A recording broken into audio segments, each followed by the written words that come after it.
E aí, galera, que a graça e a paz do Senhor esteja sobre nós. Eu queria te convidar a abrir a Bíblia no capítulo 8 de Hebreus. Nós vamos ler o verso 10 e o verso 11. E lá está escrito assim: Ora, este é o pacto que farei com a casa de Israel.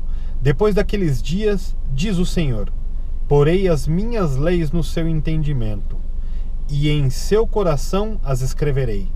Eu serei o seu Deus, e eles serão o meu povo. E não ensinará cada um ao seu concidadão, nem cada um ao seu irmão, dizendo: Conhece ao Senhor, porque todos me conhecerão, desde o menor deles até o maior.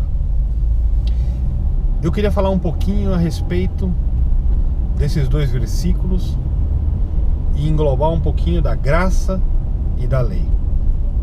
Erroneamente nós dizemos que a graça suplantou a lei e que a lei de nada nos serve ou nos adianta. Aqui nesse verso, Deus está falando que quer fazer um pacto e que vai existir um pacto em que Ele vai colocar a sua lei dentro dos nossos corações e do nosso entendimento, para que a lei seja desvendada ou desvelada perfeitamente através de Cristo. E isso é um mistério que está na Bíblia e que nós devemos aprender a procurar. Ora, nós ensinamos os nossos filhos, as pessoas, dizendo: olha, os 10 mandamentos são importantes. Na Bíblia existem 613 mandamentos, que são todos muito importantes. E os 10 mandamentos, na verdade, são uma forma de compilação dos 613 mandamentos. Amar ao Senhor teu Deus sobre todas as coisas, não fazer imagens de escultura, não mentir, não cobiçar, não matar, não roubar. Todas essas coisas nós ensinamos e todas essas coisas balizam a nossa vida. Quando dizemos que a lei foi abolida, então abrimos um precedente para dizer que todas essas coisas são permitidas, e na verdade não são. Mesmo Cristo, no livro de Mateus, no capítulo 5 e no verso 17, diz que Ele não veio para destruir a lei ou os profetas, mas veio para cumprir. Isso é um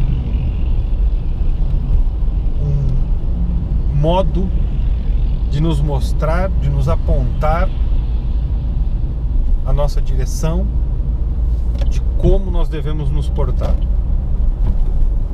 É claro que não existe mais a necessidade de fazer um templo, de sacrificar ovelhas, não há necessidade mais de sangue de bodes para que nosso pecado seja expiado, porque esse pecado foi expiado de uma vez por todas através da lei e por Cristo, que se tornou um Cordeiro eterno. Mas temos que aprender os preceitos da lei e o que ela nos ensina, e entender a Bíblia como um todo. É necessário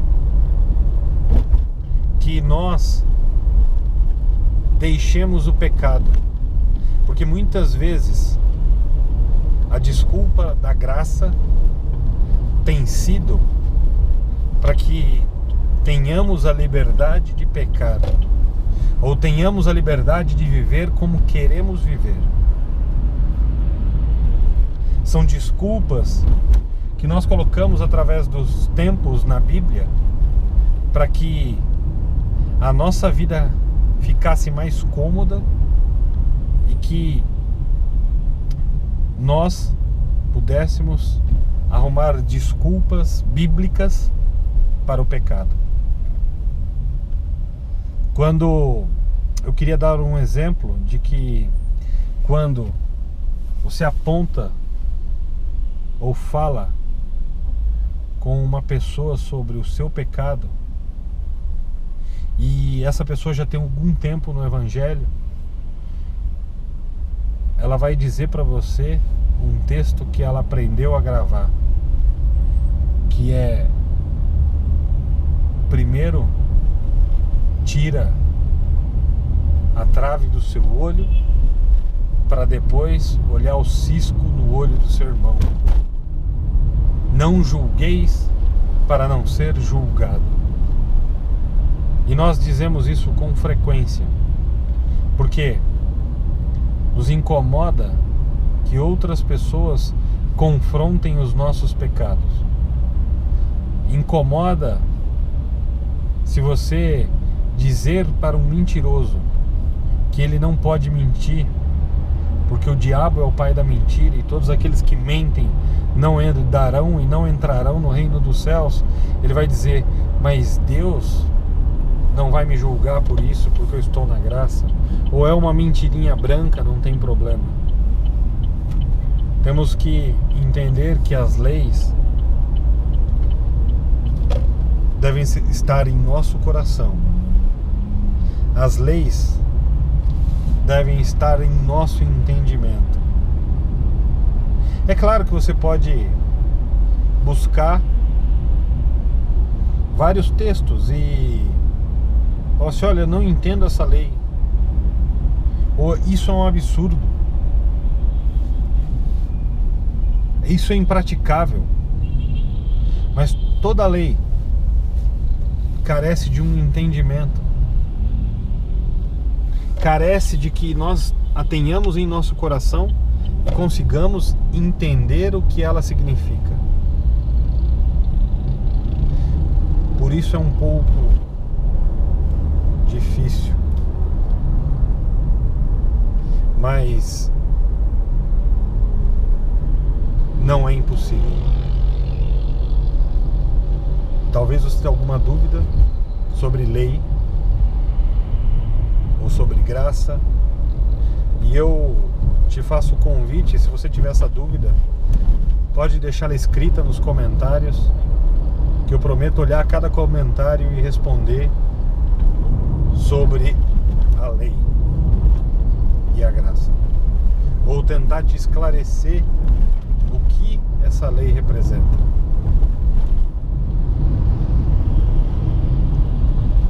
O que é importante para nós? Entender que é necessário ter a lei no nosso coração. É necessário entender toda a Bíblia, não desprezando e nem separando o Novo Testamento do Velho Testamento. É necessário crescer para que nós nos preparemos a entrar no reino e ensinar as outras pessoas como entrar no reino. Que a graça de Deus nos ajude,